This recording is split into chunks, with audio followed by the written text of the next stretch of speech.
Hello दोस्तों, कैसे आप सभी। आज हम ब्लू मिरेकल की एक्सप्लेनेशन करने वाले हैं, जो बहुत ही मोटिवेशनल मूवी है, जहां ऑर्फनेज और वहां के बच्चों को बचाने के लिए की हुई स्ट्रगल के बारे में है। सो विदाउट एनी डिले बढ़ते मूवी के एक्सप्लेनेशन की तरफ। मूवी की शुरुआत होती है उमर को दिखाते हुए, जो बीच समंदर में एक नाव पर बैठा हुआ होता है। तभी उसे अपने पापा दिखते हैं और खुद को अपने छोटे रूप में देखता है, जो कि फिशिंग कर रहा था।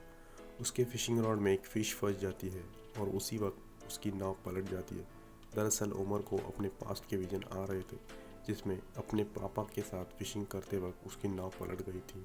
उमर तो किसी तरह बच गया था, पर उसके पापा समंदर में डूबने की वजह से उनकी मौत हो जाती है।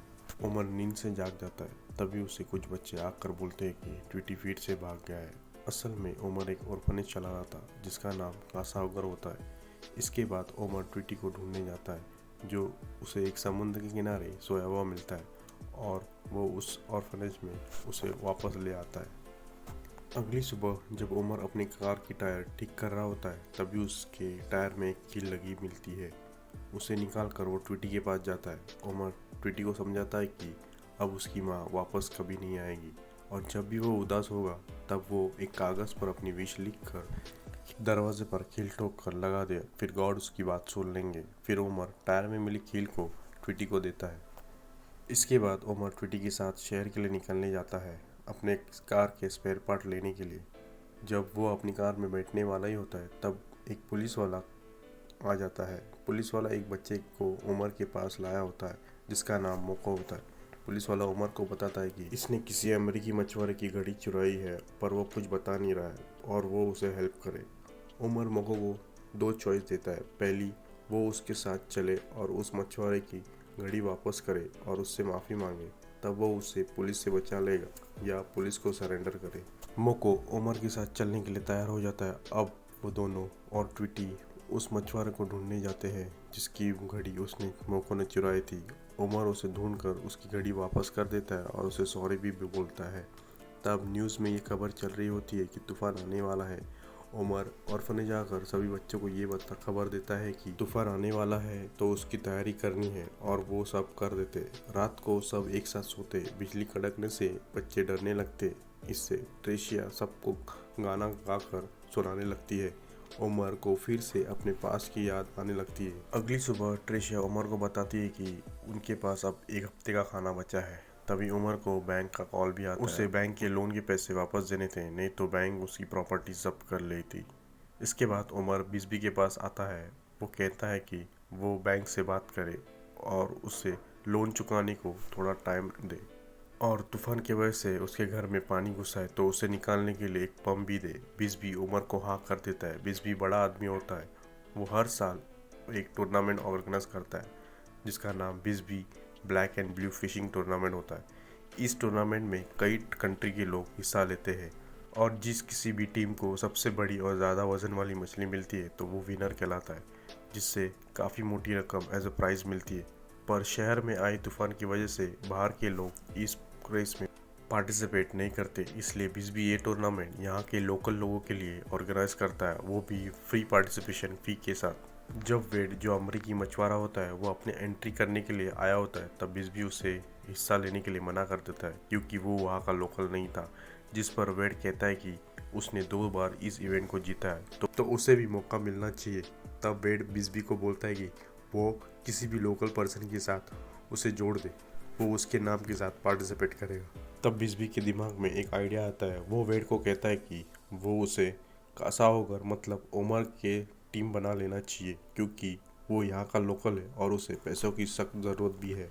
दूसरी तरफ उमर घर पर आता है। तब ट्विटी उसे ड्राइंग देता है, उसे कील से दरवाजे पर लगाने को बोलता है। उसी वक्त वेड वहाँ आता है उमर से मिलने के लिए। वहाँ उसे बताता है कि बिस्बी के टूर्नामेंट के लिए उसके साथ टीम बना लेना चाहिए, और कल सुबह वो कुछ लोगों को लेकर उसकी बोट पर आए। उमर को भी पैसे की ज़रूरत थी, इसलिए वो वेड को हाँ बोल देता है, जिसके बाद वेड वहाँ से चला जाता है। वेड जाने के बाद ट्विटी उमर से कहता है कि ये खील वाली ट्रिक सही में काम करती है और उसकी विश पूरी हो गई है। तब उमर ट्विटी की ड्राइंग को देखता है, जिसमें उमर टूर्नामेंट में हिस्सा ले रहा है, ये ड्राइंग किया होता है। अब टूर्नामेंट के लिए उमर बच्चों में से हॉलीवुड, विकी, गेको और मोको को चुनता है। अब अगली सुबह यानी टूर्नामेंट के पहले दिन आता है और सभी बीच पर पहुंच जाते हैं। बच्चे वेड की बोट को देखकर थोड़े से निराश होते क्योंकि बाकी हिस्सा ले रहे लोगों के मुकाबले वेड की बोट थोड़ा कमज़ोर और पुरानी दिख रही थी। वेड सभी को अपने साथी चैटू से मिलाता है। टूर्नामेंट शुरू हो जाती है और सभी अपनी नाव को लेकर निकल पड़ते। वेड बोट को समुद्र के बीच आकर रोकता है और फिशिंग रॉड को बोट पर लगा देता है और मोको से कहता है कि जब फिश लगेगी तो मोको उसे खींचेगा। कुछ देर बाद अचानक फिशिंग रॉड हिलने लगती है। चैटो कहता है कि फिश लग गई है और मोको पूरा जोर लगाकर मछली को खींचने लगता है, लेकिन यहाँ मछली नहीं लगी थी बल्कि समुद्र का कचरा और अलगे होता है। इससे सारे लोग निराश हो जाते हैं और यहाँ पर टूर्नामेंट का पहला दिन ख़त्म हो जाता है, जिसमें किसी एक टीम ने 165 किलो की ब्लूम मार पकड़ी होती है और वो टीम अब पहले पोजीशन पर आ जाती है। अब जीतने के लिए बाकी टीमों को इससे बड़ी और ज़्यादा वजन वाली मछली पकड़नी होगी। अब उमर और बाकी बच्चे वापस घर आ जाते हैं। घर आकर उमर देखता है कि उसका एक पुराना दोस्त हेक्टर, जो कि बहुत अमीर होता है, वो उसे मिलने आया होता है और वो उमर और बाकी बच्चों को टूर्नामेंट के लिए यूनिफॉर्म लाया होता है। उमर की हालत देखकर हेक्टर उसे ड्रग बेचने की ऑफर करता है, जिससे उसके पास अच्छे खासे पैसे आएंगे, पर उमर हेक्टर को मना कर देता है। अब टूर्नामेंट का दूसरा दिन आता है और इस बार मछली खींचने की बारी विकी की होती है। विकी फिशिंग रॉड के पास बैठा ही होता है, बाकी सब काम कर रहे होते हैं। कुछ देर बाद फिशिंग रॉड हिलने लगती है और इस बार वाकई में मछली फंसी थी।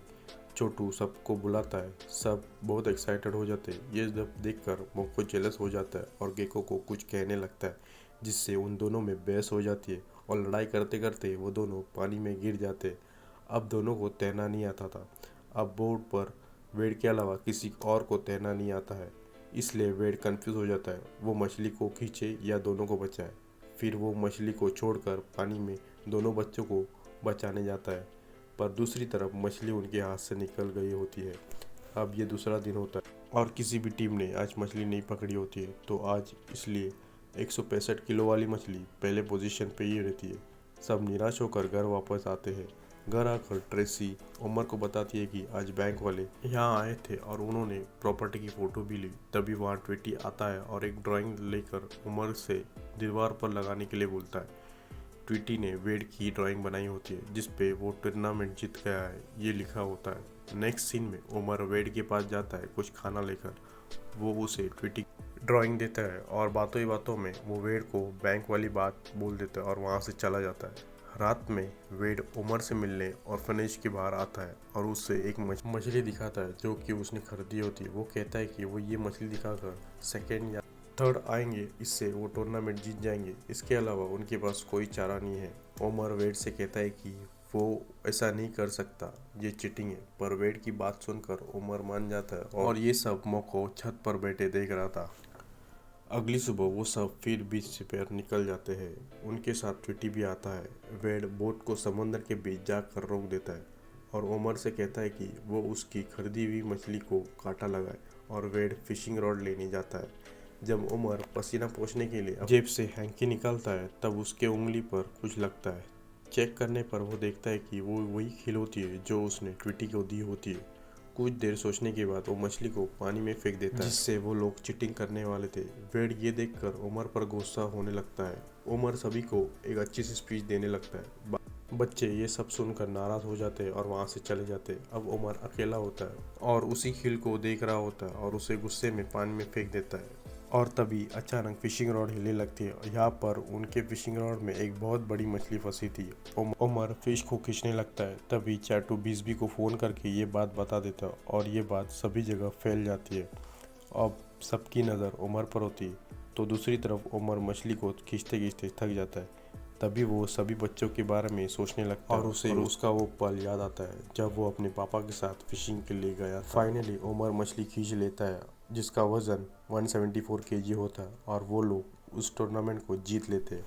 उन सबको प्राइज़ में काफ़ी अच्छी रकम मिलती है। उमर वेड से कहता है कि अब तुम सही में सेकेंड बार चैम्पियन बने हो। इसके साथ ये मूवी यही ख़त्म हो जाती है। तो दोस्तों, आपको ये मूवी का एक्सप्लेनेशन कैसे लगी और आपका फेवरेट मोमेंट कौन सा था, कमेंट करने ना भूलें। और ऐसी मूवी के एक्सप्लेनेशन के लिए चैनल को सब्सक्राइब करने ना भूलें। शेयर कमेंट ज़रूर करें। Bye bye. फिर मिलते अगली मूवी के एक्सप्लेनेशन के साथ।